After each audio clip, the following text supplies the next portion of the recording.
आप सभी भाई बहनों का आध्यात्मिक ज्ञानात्मक चैनल की ब्रह्म मुहूर्त उपदेश ज्ञान कक्षा में एक बार फिर स्वागत है।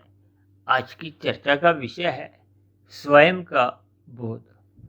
देखिए, स्वयं शब्द तो दिन में हम कितनी ही बार इस्तेमाल करते हैं। कभी मैं कहते हैं, कभी हम स्वयं कहते हैं, कभी हम भी कह देते हैं। यानी आपकी दिनचर्या में इन शब्दों का हम बहुत अधिक इस्तेमाल करते हैं।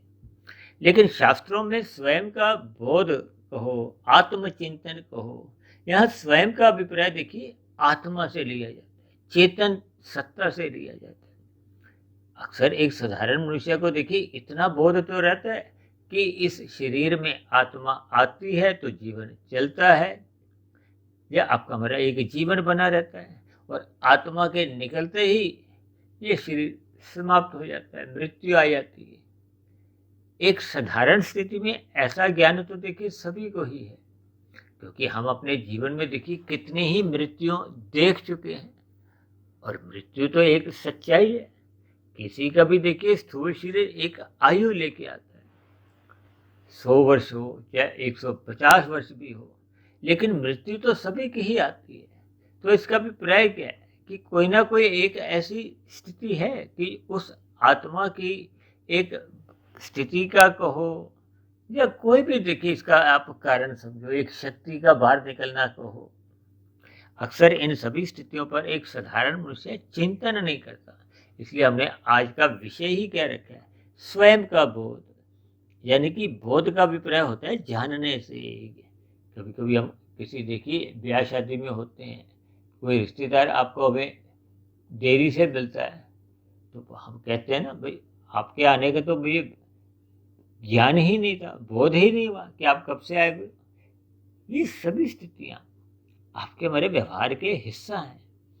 लेकिन जब हम शब्द स्वयं का बोध एक बोलते हैं तो इसका अभिप्राय देखिए आध्यात्मिकता से आरंभ होता है। आपके हमारे आत्म स्थिति का कहो, आत्मचिंतन कहो, जागरण कहो। यानी कि जब हम परम सत्ता से जुड़ने का एक प्रयास करते हैं, अपने आप को एक खोजते हैं कि मैं कहाँ से आया, यानी कि जन्म मृत्यु पर हम विचार करते हैं। देखिए, जीवन पे तो सभी मनुष्य ही विचार करते हैं कि सभी मनुष्य चाहते हैं कि उनका मिला हुआ जीवन सुखमय हो। अब कोई भी मनुष्य देखिए दुख तो नहीं चाहता, पशु भी दुख नहीं चाहता, पक्षी भी दुख नहीं चाहता। आप एक चींटी का भी यदि एक उंगली से, दो उंगलियों से रास्ता रोको तो वो भी देखिए एक रास्ता अपना बदलती है। एक मच्छर को पकड़ने की कोशिश करो, मक्खी को। ये सभी स्थितियों का आपको मैं एक चिंतन करते हुए अपने आत्म स्थिति को, यानी कि मनुष्य जीवन के महत्व को समझना होगा। क्योंकि शास्त्रों में तो देखिए सभी बातें विस्तार से कही है, लेकिन एक साधारण मनुष्य है, शास्त्रों को पढ़ने की कोई रुचि नहीं होती है। कभी कभी देखिए ये वीडियो सुनने की तो एक जिज्ञासा बनी रहती है, और वीडियो का जैसा जैसा नाम होता है, जब कोई नाम ही थोड़ा तकनीकी रूप से कुछ एक गंभीर होता है, तो कभी कभी मनुष्य उन विषयों को सुनना भी पसंद नहीं करता। उन्हीं में ही देखिए ये विषय आज का कुछ ऐसा ही गंभीर है, क्योंकि एक साधारण मनुष्य देखिए स्वयं को आत्मा नहीं, स्थूल शरीर समझता है। स्थूल शरीर के स्तर पर ही सुखी रहता है, दुखी रहता है। ये तकनीकी रूप से तो देखिए एक साधारण मनुष्य को अपने सूक्ष्म शरीर का भी कोई विशेष ज्ञान नहीं है। और अक्सर मैं कहता रहता हूँ ना कि आपके हमारे स्थूल शरीर के भीतर एक कारण शरीर है, जिस कारण शरीर के कारण ही आपके हमारे बार बार जो जन्म होते हैं। शास्त्रों में देखिए 84 लाख प्रकार की योनियां बताएगी, और अक्सर मनुष्य ज्ञान के अभाव में ऐसा स्थिति मन में बना लेता है कि मनुष्य को मरने के बाद फिर 84 लाख प्रकार की योनियों में जाना पड़ता है, फिर मनुष्य जीवन में उसको सहज ही प्राप्ति हो जाती है। देखिए, ये तकनीकी रूप से ये ज्ञान का अभाव की स्थितियां होती हैं। शास्त्रों में कहा गया कि आपके हमारे देखिए कर्माशय है, संचित कर्म है, क्रियामान नए कर्म होते हैं, कुछ हम भाग्य लेके आते हैं जिसको प्रारब्ध कहा जाता है। देखिए, हम 3 प्रकार के कर्म करते हैं, करते तो हम देखिए एक प्रकार के ही हैं, वो 3 प्रकार की स्थितियों को जन्म देती है। देखिए, हम कोई पहले मनुष्य योनि का जन्म तो है नहीं, क्योंकि हम सभी देखिए एक प्रभाव में चले आ रहे हैं। कितने ही हमारे जन्म हुए, ये सभी स्थितियों पर जब आप और हम एक गंभीर होकर चिंतन करते हैं कि देखिए जन्म होने से पहले भी तो देखिए आत्मा कहीं ना कहीं स्थित होगी। अब आत्मा को देखिए कोई ना कोई स्थूल शरीर चाहिए। स्थूल शरीर का अभिप्राय देखिए ये भौतिक स्थिति से है। जब तक माया तीत की स्थिति बनी होती है, ये बंधन क्या है, जन्म मरण का। और शास्त्रों में तो देखिए जन्म मरण के बंधन को मन से जोड़ा गया। मन एक सूक्ष्म स्थिति है, इसको देखिए सूक्ष्म शरीर का एक महत्वपूर्ण स्थिति भी कहा जाता है। शास्त्रों में मन के साथ बुद्धि भी जोड़ा जाता है, जबकि मन और बुद्धि अलग अलग स्थिति है। देखिए जैसे ये प्रकृति के 3 गुण हैं, तमोगुण, रजोगुण और सतोगुण, ये नित्य कहे गए हैं। और इसी तरह आपके हमारी आत्मा है, ये चेतन तत्व है। और परमात्मा को देखिए परम चेतन तत्व कहा गया। अब परम सत्ता केवल एक ही होती है, 2 4 10 नहीं। ये तो परमात्मा के अलग अलग स्वरूप हैं। उन अलग अलग स्वरूपों के कारण लोग एक साधारण स्तर पर अलग अलग भगवान भी कह देते, जबकि मूल सत्ता केवल एक ही है और वो सर्वव्यापी सत्ता है। सर्वव्यापी सत्ता का अभिप्राय देखिए वो निर्गुण निराकार रूप जो उसका एक ब्रह्म का है। शास्त्रों में देखिए इस ब्रह्म को 3 अलग अलग परमात्मा भी कहा जाता है, भगवान भी कहा जाता है। भगवान का अभिप्राय देखिए सगुण साकार से होता है। और मेरा तो व्यक्तिगत ऐसा मानना है कि सगुण साकार से ही, यानी कि भगवान के ही समय समय पे जो एक लीला अवतार होते हैं, इन अवतारों को देखिए हम एक लीला से इसलिए जोड़ते हैं क्योंकि ये समाज में एक संदेश देने के लिए आते हैं, एक समाज में व्यवस्था कायम करने के लिए। क्योंकि स्वयं भगवान श्री कृष्ण जी ने गीता में ही इस बात को विस्तार से समझाया है। प्रकृति के 3 गुणों के रहस्य को, खेल को भी समझाया है।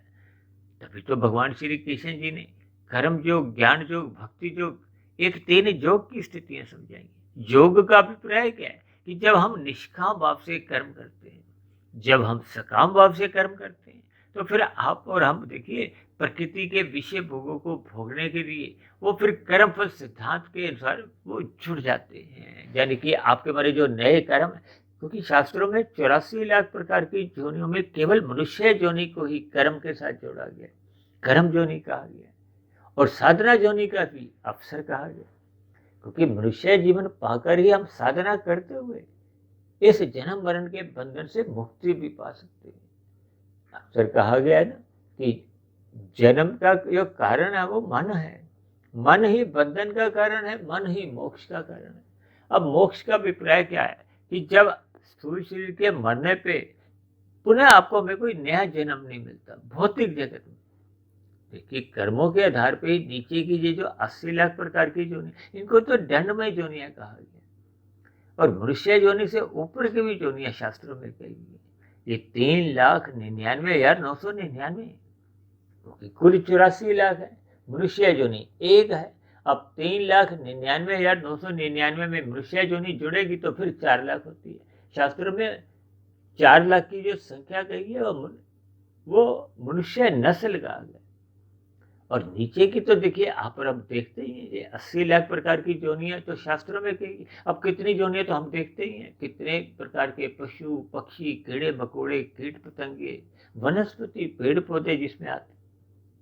शास्त्रों में कहा गया 20 लाख तरह की वनस्पति है। ये जो हम जितने फल सब्जियां खरीद कर घर में लाते हैं, आपके रसोई में भी देखिए जितने मिर्च मसाले जो सूखने के बाद वो एक मसाले बन जाते हैं, उससे पूर्व तो देखिए उनकी एक जड़ी बूटियां कहो, पौधे को, अब आयुर्वेदिक में आपके हमारे रोगों का इलाज जड़ी बूटियों से होता है। ये सभी के सभी देखिए वनस्पति हैं, फल पौधे जितने भी हैं, ये जड़ी बूटियां कहो, वनस्पति को, जो कि चल फिर नहीं सकती।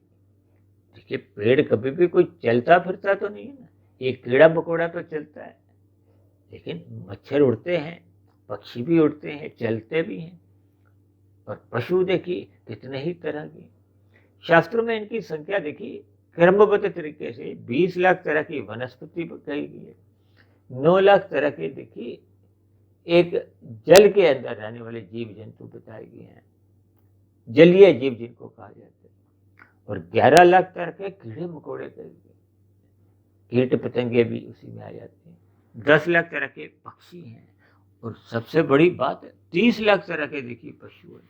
इन सभी बातों पे हम समय-समय पर कुछ ना कुछ ज्ञान देते आए हैं, समझाते आए हैं, बातें करते ही रहते हैं। लेकिन जैसे-जैसे वीडियो का कुछ एक नाम होता है, उस नाम के अंतर्गत पहुँचते हुए तो थोड़ी हम स्थितियों का दाएँ-बाएँ से थोड़ा उस पर एक चिंतन करते हैं, ताकि आपके बारे एक रूपरेखा तैयार हो, आपका स्वयं का बोध के बारे में हमें समझ आए, क्योंकि ये समझ केवल मनुष्य जीवन में ही संभव है, शेष योनियों में संभव ही नहीं है।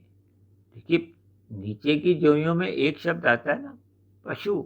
अब पशु देखिए 30 लाख तरह के, और पशु वृत्तियां शब्द शास्त्रों में बार बार आता है, हमारी चर्चाओं में तो बार बार आते ही, जैसे 4 पुरुषार्थ है ना, धर्म अर्थ काम मोक्ष। अब मोक्ष तो आपके हमारे जीवन का एक लक्ष्य है। यदि हम स्वयं को ही जानते नहीं है कि हम इस संसार में आए क्यों हैं, अभी मैंने बताया ना कि मनुष्य जोनि कर्म जोनि। अब हम मनुष्य जोनि, पहली मनुष्य जोनि तो आपकी हमारी है नहीं, तो इसका अभिप्राय क्या है कि हम सभी मनुष्य जोनि में जितने जितने कर्म करते हैं उनका एक कर्माशय बनता है। शास्त्रों में तकनीकी रूप से तो उसको धर्माधर्म संस्कार कहा गया, लेकिन हम साधारण बोलचाल में उसको कर्माशय कहते हैं। संचित कर्म भी आप कह सकते हो। संचित कर्म का अभिप्राय क्या है कि जब तक किया गया कर्म फल नहीं देता, वो संचित में पड़ा रहता है। और जन्म के साथ ही हम देखिए जिसको कहते हैं ना भाग्य लेके आता है। अब कोई फुटपाथ पे, किसी का झुग्गी झोपड़ी में, इसी तरह किसी का जन्म देखिए महलों में हुआ, किसी उद्योगपति के यहाँ हुआ। तो ये अलग-अलग स्थितियों के पीछे का कारण क्या है? अब बच्चे ने देखिए जन्म के साथ ही तो कोई कर्म तो किया नहीं। अब ऐसी स्थिति विशेष में मनुष्य को चिंतन करना चाहिए कि ये स्थितियां बनती क्यों हैं? क्यों ऐसी स्थितियां, जिसको कहते हैं ना स्वर्ग की स्थितियां कहो, नरक की स्थितियां भी आप कह सकते हो। देखिए जब एक साधारण उपयोग की वस्तु भी आपके हमारे जीवन में नहीं होती तो वो नरक की स्थिति है। और जब जो मांगा वही चीज उपलब्ध है तो फिर आपके हमारे जीवन में वो स्वर्ग की स्थिति है। लेकिन इन सभी स्थितियों के पीछे का कारण आपके हमारे किए गए कर्म है। अब कर्म जो पक जाते हैं, देखिए संचित कर्मों में जितना हिस्सा जो पक जाता है वो आपको हमें प्रारब्ध रूप में मिल जाता है। प्रारब्ध का मतलब भाग्य से है। भाग्य का अभिप्राय देखिए तकनीकी रूप से ये कहा जाता है जाति आयु भोग, इसी को प्रारब्ध की 3 स्थितियां कही। जाति तो माता के गर्भ में आते ही आपकी हमारी मनुष्य योनि की निश्चित हो जाती है। अब कोई पशु योनि में, कोई कुत्ता है, कोई शेर है, वो जिस योनि में उसका गर्भ यानी कि एक गर्भावस्था बन जाती है, उस योनि में ही उसका जन्म होता है। इसी तरह हम सभी जो भाई बहन मनुष्य योनि में, अब पशु, पेड़ पौधे, कीड़े मकोड़े, पक्षी, कीट पतंगे, अब इनकी योनियों में जो विभिन्नता है इसके पीछे का आधार क्या है? अक्सर हम देखिए इस पर चर्चाएं करते रहते हैं। हमने तकरीबन 2.5-3 वर्ष पहले एक वीडियो बनाया था 3 घंटे का, मनुष्य के मरने के बाद का अगला जन्म। उस पर हमने विस्तार से इन सभी बातों पर कुछ चर्चाएं की थी। क्योंकि मनुष्य योनि तो देखिए तभी मिलती है जब संचित कर्मों में पाप और पुण्य कर्मों की कम से कम तुल्यता होती है। और ये देखिए जब मनुष्य योनि में हम मरते हैं तो मरते समय जो कर्मों की स्थितियां संचित कर्मों में होती है, अब उसमें यदि पाप कर्म अधिक हो जाते हैं, जो कि ऐसी संभावनाएं देखिए एक साधारण स्तर पर मनुष्य भले ही स्वीकार नहीं करता, क्योंकि 80 लाख प्रकार की योनियों का आंकड़ा बहुत बड़ा है। ये अपने आप में एक विचार नहीं है। अब कुल तो देखिए 84 लाख प्रकार की योनि है, जिसमें लगभग 3,99,999 तो ऊपर की जोनी है। अब ऊपर की जोनी को पुरस्कार से जोड़ा जाता है। अब पुरस्कार तो देखिए अच्छे काम के लिए मिलता है ना, तो इसी तरह ऊपर की जोनियों का जो पुरस्कार है वो पुण्य कर्मों के अधिकता के कारण मिलता है और इच्छा रहने पे मिलता है कि मनुष्य जोनी में ही साधना करना संभव है। साधना करने का अभिप्राय क्या है कि जब तक हमें स्वयं का बोध ही नहीं होगा, परमात्मा कौन है, हम कौन है, ये माया क्या है, इन सभी स्थितियों पर आपको हमें चिंतन करना होता है। और शास्त्रों में तो बार बार 3 ही तत्वों की चर्चा होती है, भगवान, आत्मा, ये दोनों चेतन सत्ताएं। आत्मा एक साधारण चेतन, इसको अणु भी कहा गया। आत्मा को एक देशीय कहा गया, जबकि परमात्मा को देखिए विभु कहा जाता है, सर्वदेशीय कहा जाता है। क्योंकि परमात्मा तो देखिए सर्वव्यापी सत्ता है, जबकि आत्मा तो एक देश है, एक जगह ही है, 2, 3, 4 जगह नहीं। ये सभी स्थितियां देखिए परमात्मा के दिव्य गुणों का आपको में बोध करवाती है। और सबसे बड़ा दिव्य गुण परमात्मा का आनंद स्वरूप सत्ता है। परमात्मा को ही सच्चिदानंद कहा गया है, जबकि हम सभी आत्मा मात्र एक ज्ञान स्वरूप ही कही गई हैं। इसलिए परमात्मा के लिए सच्चिदानंद कहा गया है। एक हमारे आपके मनुष्यों के लिए सत्य चित्त कहा जाता है। और ये जो माया है, माया के 3 गुण हैं, इनको सत्य कहा जाता है। इसलिए तो ये शब्द बनता है सच्चिदानंद। परमात्मा के लिए आनंद में देखिए चित्त भी रहता है और चित्त सदा बना रहता है। चित्त का अभिप्राय देखिए एक ज्ञान से लिया जाता है, यानी कि आपका मेरा भी जो ज्ञान है वो कभी भी समाप्त तो नहीं होता। इसलिए तो कहा जाता है आत्मा का जन्म मरण नहीं। देखिए भावार्थों को हमें समझना होगा। आपका मेरा जो ज्ञान आवृत हो जाता है, समाप्त तो नहीं होता। तभी तो हम बार बार कहते रहते हैं अपने सत्संग करते हुए आपने हमने अज्ञानता मिटानी है। हम भी जो प्रतिदिन देखिए सुबह शाम जो वीडियो तैयार करते हैं, या शास्त्रों में भी देखिए कितने ही शास्त्र हैं, वेदों से उपनिषद पुराण दर्शन शास्त्र, कितने ही ऋषियों द्वारा जो मायातीत थे। देखिए मैं तो आपके समान एक मायाबद्ध हूँ। जैसे आप मायाबद्ध हो वैसे मैं भी मायाबद्ध ही हूँ। वो तो अलग बात है कि देखिए परमात्मा की प्रेरणा से, गुरुओं के आशीर्वाद से पिछले 22-25 वर्षों से ब्रह्म मुहूर्त में उठकर ये शास्त्रों का अध्ययन करते करते, शोध करते करते, इस ओर ध्यान लगाते लगाते, ये जो हम इस आध्यात्मिक ज्ञानात्मक चैनल पर लगभग 1500 वीडियो तैयार करने की जो एक स्थिति में आए हैं, वो परमात्मा का एक आशीर्वाद कहो, ब्रह्म मुहूर्त का आशीर्वाद कहो, आप सभी भाई बहनों के एक सहयोग कहो, आप सभी भाई बहनों के उठने वाले जो एक प्रश्न है उनकी स्थितियों से भी ले सकते हो। संसार में जो हम और आप एक अलग अलग समाज में स्थितियां देखते हैं, लोगों का व्यवहार कहो, राजनीतिक दलों की स्थितियां कहो, ये सभी स्थितियों से कुछ ना कुछ देखिए हमें एक नए विषय मिलते हैं। उन विषयों पर हम फिर एक अपनी चर्चा को आगे बढ़ाते हैं। ये सभी स्थितियां देखिए परमात्मा के आशीर्वाद से हम जिस जिस देखिए क्षेत्र में एक समय लगाते हैं, उस क्षेत्र की फिर जानकारियां परमात्मा अपने आप ही देने लगते हैं। आप भी देखिए इस ब्रह्म मुहूर्त में जैसे जैसे परमात्मा की ओर सम्मुख होते जाओगे तो आपकी दिनचर्या भी सुधरने लगेगी, आपके पाप कर्म होने समाप्त होने लगेंगे। लेकिन ये सभी स्थितियां जीवन में अपने आप ही बढ़ने लगती हैं। ये तो परमात्मा की एक व्यवस्था है। परमात्मा को न्यायकारी इसलिए तो कहा गया। अब देखिए नीचे की जोनियों को, क्योंकि दंडमय जोनी है, अब उन्होंने मनुष्य जीवन में अपने पाप कर्म अधिक किए थे। क्योंकि मनुष्य जोनी तो तभी मिलती है जब संचित कर्मों में पाप और पुण्य कर्मों की कम से कम मरते समय तुल्यता होती है, जब पुण्य कर्मों की अधिकता होती है और मनुष्य जोनी पाने की इच्छा बनी रहती है। क्योंकि जब हम देखिए परमात्मा को पाना चाहते हैं, मोक्ष की स्थिति को पाना चाहते हैं, इस जन्म मरण से मुक्ति पाना चाहते हैं, तो फिर आपको हमें तो देखिए बार बार मनुष्य जोनी की ही प्राप्ति होना एक आवश्यक है। ऐसे मनुष्य देखिए फिर कभी भी एक सुखों को भोगने की इच्छा नहीं रखते। ऊपर की जोनियों की उनकी इच्छा नहीं होती और नीचे की जोनियों में इसलिए नहीं जाना पड़ता क्योंकि उनकी कोई ऐसी एक पाप कर्मों की एक अधिकता नहीं होती, क्योंकि वो तो अब निष्काम भाव से कर्म कर रहे हैं। अब निष्काम भाव से जो कर्म करते हैं उनके पाप कर्म तो देखिए बहुत पहले ही छूट चुके होते हैं। इन सभी स्थितियों पर आपको हमें चिंतन करना होगा, अपने मिले हुए जीवन के महत्व को समझना होगा। इसलिए तो हम बार बार कहते हैं ये मनुष्य जो नहीं है कि राजा जो नहीं है, राजा का कितना अधिक महत्व है। और दूसरी बात हम इसको परीक्षा जो नहीं इसलिए कहते हैं कि एक एक क्षण आपका हमारा कितना कीमती। अब परीक्षा में हम जैसे जैसे प्रश्नों के उत्तर लिखते हैं, यानी कि हम जैसे जैसे कर्म करते हैं या साधना की दिशा में हम कार्य करते हैं, अपने योग की स्थितियाँ जितनी मजबूत करते हैं, यानी कि कार्य शरीर में हम शुद्धिकरण करते हैं। क्योंकि आपके मेरे 3 शरीर हैं, ये तीनों शरीर भी माया के ही हैं।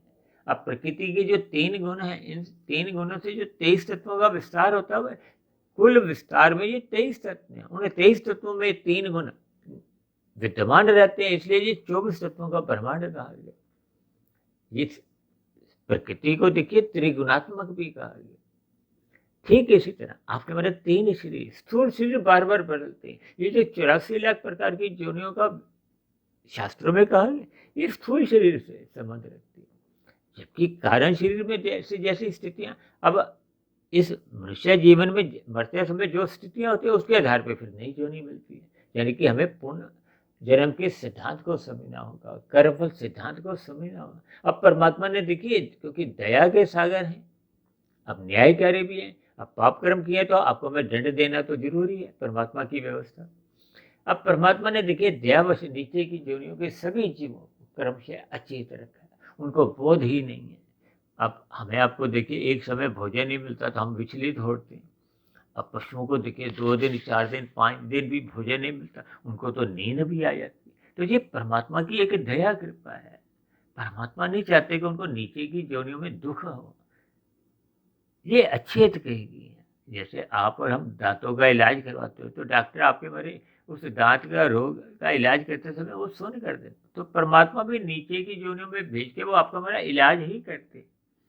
इलाज करते करते जब आपकी हमारी पात्रता मनुष्य योनि की बन जाती है, क्योंकि नीचे की योनियों में तो पाप कर्मों का नाश होता है।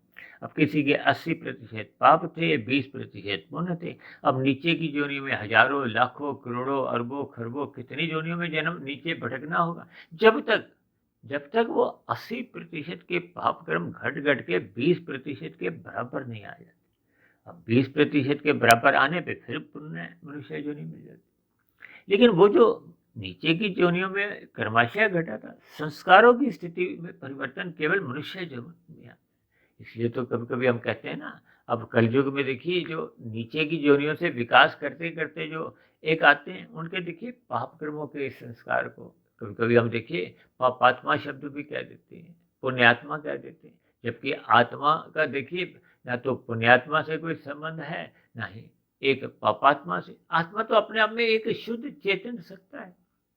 लेकिन ये भूलने में, क्योंकि जब कारण शरीर में देखिए बुरे संस्कार होते हैं, अब नीचे की योनियों में 80% जब वो पाप कर्मों के वशीभूत होते हुए बाध्य होते हुए नीचे की योनियों में गए थे, तो नीचे की योनियों में संस्कार जो बुरे थे वो तो क्षय नहीं होते, क्योंकि कर्मों का ताला नीचे की योनि में खुलता है। पाप कर्मों का, संस्कारों का तो देखिए स्थितियां बंद हो जाती है, ताला लगा रहता है।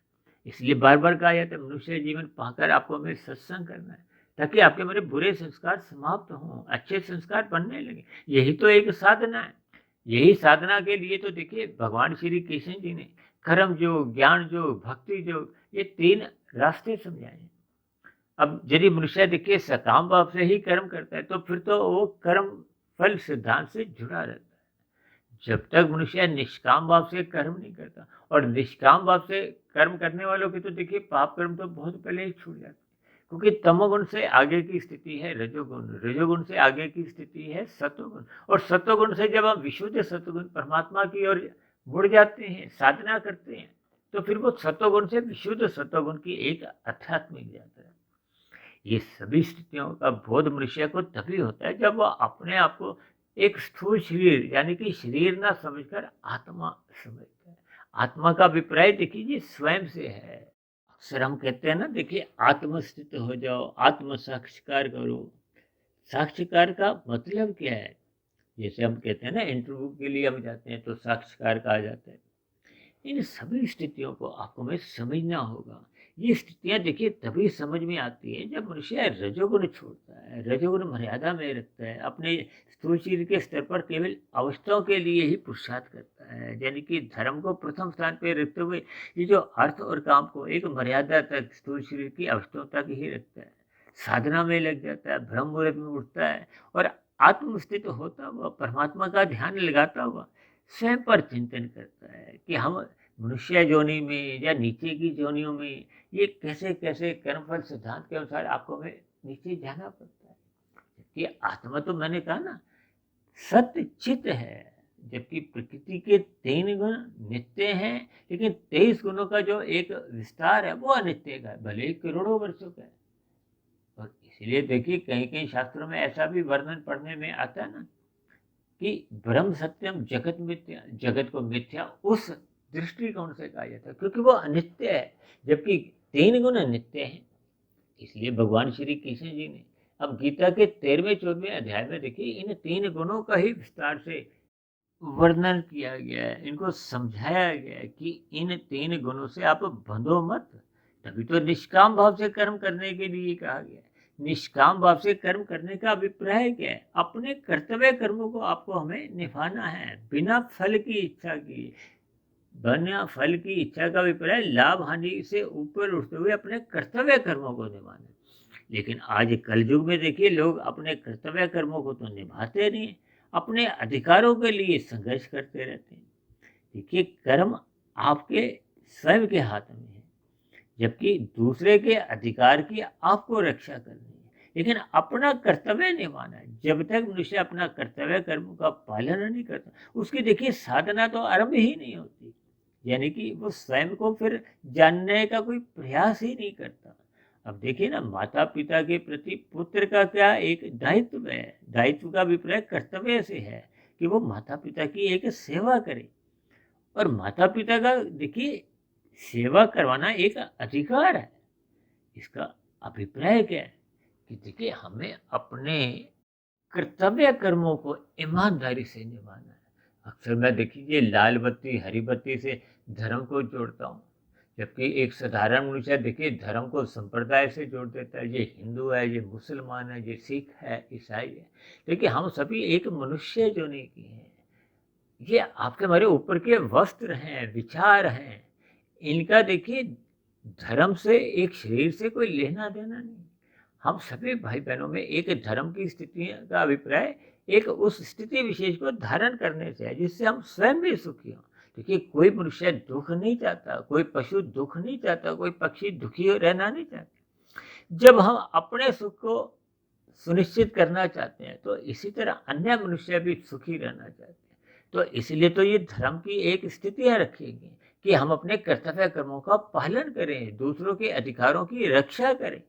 देखिए जब आपको हमें हरी बत्ती मिलती है तो आपको हमें वाहन आगे ले जाने की अनुमति है।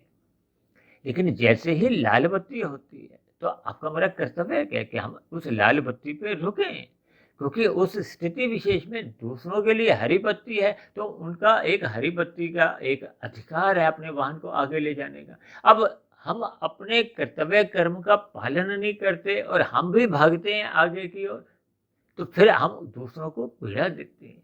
अब ऐसी स्थिति विशेष में देखिए हम जितने मनुष्यों को उस समय विशेष में पीड़ा देते हैं तो आपका हमारा गुणात्मक रूप से देखिए पाप कर्मों का कर्माशय।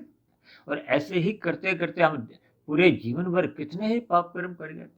अक्सर मनुष्य इन किए गए पाप कर्मों को पाप कर्म भी नहीं समझता, क्योंकि देखा देखी अन्य मनुष्यों का प्रभाव से वो उन किए गए स्थितियों को पाप समझता ही नहीं। ये इसलिए क्योंकि उसको कर्मफल सिद्धांत की बारीकियों का ज्ञान नहीं है। ज्ञान इसलिए नहीं है क्योंकि वो सत्संग नहीं करता, ब्रह्म मुहूर्त में सोया रहता है। देखिए जब हम प्रकाश के प्रति सोए रहते हैं, अब सुबह देखिए सूर्य का प्रकाश आता है, आप खिड़की दरवाजे यदि बंद कर देते हो, पर्दा आगे कर देते हो, तो इसका अभिप्राय क्या है कि आपने प्रकाश को आने से रोक दिया। ठीक इसी तरह जब जब सत्संग की बातें होती हैं या आपको हमें ब्रह्म मुहूर्त में उठने की एक अवसर है तो आपको हमें अपने ज्ञान को बढ़ाना है, यानी कि अपनी अज्ञानता समाप्त करनी है। जब जैसे जैसे आपकी हमारी अज्ञानता समाप्त होगी तो वैसे वैसे आपको हमें इन सभी स्थितियों का बोध होने लगेगा कि हम शरीर नहीं है, हम स्थूल शरीर नहीं है, हम सूक्ष्म शरीर भी नहीं है, हम कारण शरीर भी नहीं है। हम तो चेतन स्वरूप आत्मा है और आत्मा ज्ञान स्वरूप है। ज्ञान स्वरूप होते ही जब ये बोध हो जाता है कि हम अज्ञानता के कारण अपने आप को शरीर समझ चुके हैं, जब हम अपने आप को शरीर समझते हैं तो शरीर से संबंधित ही अपने परिवार को या अन्य रिश्तेदारों को हम वैसे वैसे ही अपना एक स्थितियों द्वारा उनसे हम संबंध जोड़ते हैं। और परमात्मा के संबंध को जो कि नित्य हर क्षण बना रहता है, क्योंकि आत्मा और परमात्मा का देखिए सजातीय संबंध है, दोनों एक ही जाति की हैं। जैसे स्थूल शरीर का देखिए विषय भोगों से या स्थूल शरीर से एक संबंध को आकर्षण को वो एक सजातीय गुण के कारण होता है। इन सभी स्थितियों पर जब मनुष्य चिंतन करता है तो फिर मनुष्य कर्मफल सिद्धांत को समझने लगता है। कर्मफल सिद्धांत को समझते हुए फिर वो पाप कर्मों से सहज ही बचने लगता है। बचने लगने का अभिप्राय क्या है? क्योंकि जब हम आज देखिए 100 रुपये की चोरी कर रहे हैं और आपको पता हो कि 100 रुपये की चोरी करने पे आपको में 1000 रुपये का दंड देना है, तो फिर मनुष्य देखिए उस 100 रुपये की चोरी को क्यों करेगा? इस पर मनुष्य विचार नहीं करता। और दूसरी बात, ये जो हम चोरी करते हैं या दूसरों को दुख देते हैं, उसके पीछे का कारण क्या है? कि हम संसारी विषय भोगों को ही भोगना चाहते हैं। अब संसारी विषय भोग जितने भी हैं, वो तो अपने आप में ही देखिए भौतिक होने के कारण वो अपने अपने स्वभाव के अनुसार उनका एक अल्पकालिक सुख तो मिल जाता है, लेकिन दीर्घकाल में वो दुख का कारण बनते हैं। और अक्सर मैं तो बार बार कहता रहता हूँ कि आपके हमारे जीवन में देखिए ये सुख है, ये तो घंटों के हिसाब से आते हैं, दिनों के हिसाब से आते हैं, और महीनों से सालों के हिसाब से दुख आते हैं। ये एक बात समझने के लिए है। और मैं तो कभी कभी यहाँ तक भी कह देता हूँ, क्योंकि इस संसार को भगवान श्री कृष्ण ने दुखालय कहा है, इसलिए मैं व्यक्तिगत तौर पर कुछ ऐसी बात भी कह देता हूँ कि इस संसार में सुख नाम की कोई चीज ही नहीं है। यहाँ बड़े दुख के बाद जब छोटे दुख आते हैं, क्योंकि भगवान श्री कृष्ण जी ने इस जगत को दुखालय नाम से संबोधित किया, तो इसका अभिप्राय क्या है कि यहाँ दुखों की एक विशाल स्थिति बनी रहती है, उनका एक बहुमत बना रहता है, तभी तो कहा है कि ये दुखालय। तो जब बड़े दुखों के बाद छोटे दुख आते हैं, तो आपको में उन्हीं छोटे दुखों में ही देखिए फिर वो सुख की एक भ्रांति होती है। और वैसे भी देखिए प्रकृति के जितने भी सुख हैं, ये तो घटायमान है।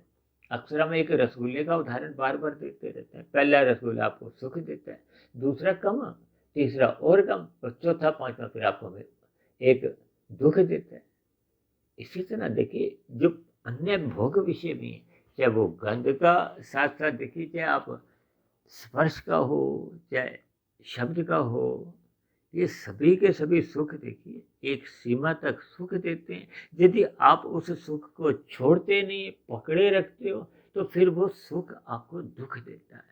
ये आपका हमारा एक व्यक्तिगत अनुभव यही करता है। इन सभी स्थितियों को देखिए आपको में ज्ञान पूर्वक समझना होता है, जबकि शास्त्रों में तो देखिए पहले से ही सभी बातों का उत्तर दिया गया है। जैसे हम देखिए स्कूलों में पहले होते थे ना, एक कुंजी होती थी, उस कुंजी में क्या अंतिम 4-6 पृष्ठों में देखिए प्रश्नों के उत्तर पहले ही लिखे होते थे, और कभी कभी हम देखिए पहले ही उत्तर देखकर फिर प्रश्न को अपना हल करते थे। ये आपको हमें देखिए शास्त्रों का अध्ययन करना चाहिए। और शास्त्रों का अध्ययन यदि हम नहीं भी करते, परमात्मा ने आपको में ये शास्त्रों का अध्ययन कहो, ज्ञान स्वरूप की स्थिति तो पहले ही दी है। अब कोई भी मनुष्य जब पाप कर्म करता है तो उसको अंदर से एक आवाज आती है, उसकी आत्मा उसको झंझोरती है, परमात्मा उसको मना करते हैं, मत करो, फिर भी वो करता है। क्यों?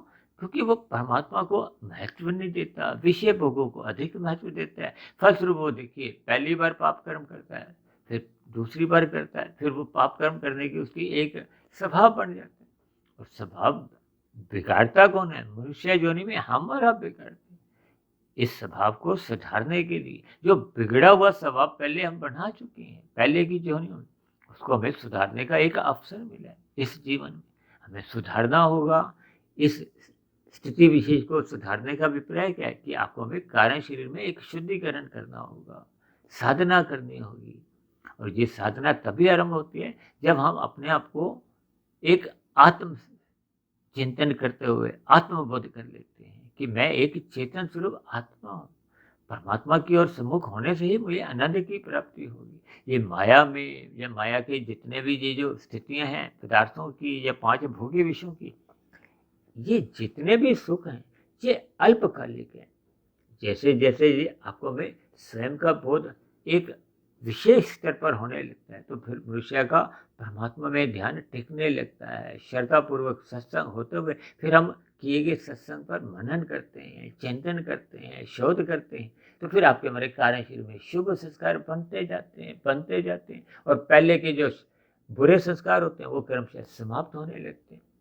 देखिए संस्कारों को एक बीज से भी जोड़ा जाता है। बीजों में देखिए अंकुरण होता है। जैसे मन बुद्धि में जब बुरे विचार आते हैं तो उसका अभिप्राय क्या है कि वो पहले के बुरे संस्कार कारण शरीर में बने होते हैं। उन्हीं बने हुए संस्कारों से मन बुद्धि में फुरने आते हैं, और फिर बुरे फुरने आपके स्थूल शरीर को विवश कर देते हैं, कर्म करने को, भोगने को। इन सभी स्थितियों पर आपको में चिंतन करना होगा, क्योंकि इतिहास गवाह है कि जिन जिन लोगों ने इस साधना के मार्ग को अपनाया, वो एक स्थिति विशेष में उनको आत्मबोध की पूर्ण स्थिति प्राप्त हुई। देखिए, महात्मा बुद्ध और ऐसे ही मायातीत महापुरुष जितने भी हुए हैं, सभी ने भी देखिए इस साधना के मार्ग को अपनाया, इस पर चले, और चलते चलते जब मोक्ष प्राप्ति के लक्ष्य को हम पा लेते हैं, तो फिर हम भी देखिए मायातीत की स्थिति को प्राप्त होते हैं। ये जन्म मरण का जो एक बंधन है वो समाप्त हो जाता है। देखिए, संसार में किसी की भी मृत्यु पर अक्सर कह दिया जाता है कि उसका स्वर्गवास हो गया, एक अच्छे भाव के दृष्टिकोण से। जबकि मरने के बाद की जो एक स्थितियाँ होती हैं, वो तो देखिए कर्मों के आधार पे ही बनती है। इसलिए मेरी आप सभी भाई बहनों से विनती है कि सर्वप्रथम मनुष्य को परमात्मा की ओर मुड़ते हुए पाप कर्मों से बचना होगा। फिर अपने रजोगुण को सतोगुण की लगाम से नियंत्रण में रखना होगा। और ये तभी संभव होता है जब मनुष्य सत्संग श्रद्धापूर्वक करता है, किए गए सत्संग पर फिर वो चिंतन करता है, मनन करता है, जिसके लिए वो ब्रह्म मुहूर्त में उठने का अपना एक स्वभाव बना लेता है, संस्कार जगा लेता है। कहते हैं ना, जो जागत है सो पावत है, जो सोवत है सो खोवत है। इन सभी स्थितियों पर आपको हमें चिंतन करना होगा। अपने मिले हुए जीवन के महत्व को समझते हुए, स्वयं का बोध करते हुए परमात्मा को पाने का ही एक लक्ष्य बनाना होगा। क्योंकि इस लक्ष्य प्राप्ति में हम जितने अधिक कमाई कर लेते हैं या साधना कर लेते हैं, वो आपके हमारी कारण शरीर में सुरक्षित बनी रहती है। फिर हमें मनुष्य योनि का ही जन्म मिलता है, क्योंकि साधना करने की इच्छा जागृत होगी। इसलिए आपको हमें पुनः मनुष्य योनि का जन्म मिलता है, संस्कारी माता पिता मिलते हैं, फिर गुरुजनों का सहज ही संग मिलता है, और फिर हम आगे की आध्यात्मिक यात्रा पर साधना करने लगते हैं। और जब पूर्ण स्थिति हो जाती है, तो फिर जन्म मरण के बंधन से एक मुक्ति पा लेते हैं। ये पूर्ण स्थिति तभी बनती है जब शुभ संस्कार पूर्ण रूप से कारण शरीर में बन जाते हैं, तो फिर आत्मा पर किसी भी प्रकार का कोई आवरण नहीं होता, और पुनः जन्म का कारण शरीर में कोई स्थितियां नहीं होती, यानी कि कोई बुरा संस्कार नहीं होता।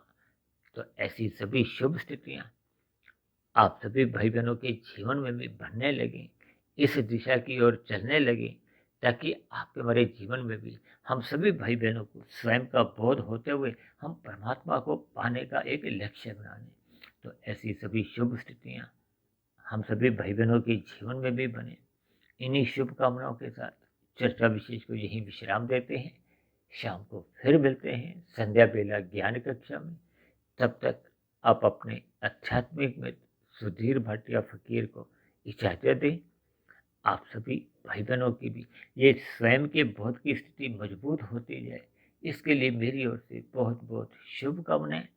फिर भी चर्चा संबंधित आपके मन में कोई प्रश्न उठ रहा हो, कोई मेरी कही गई बातों पर आपको कोई आपत्ति हो, शिकायत हो, तो नीचे दिए गए कमेंट्स बॉक्स पर जाकर आपके प्रश्नों का, आपके सुझावों का और आपकी शिकायतों का सदा ही स्वागत है। चर्चा विशेष को ध्यानपूर्वक सुनने के लिए आप सभी भाई बहनों का भी बहुत बहुत धन्यवाद।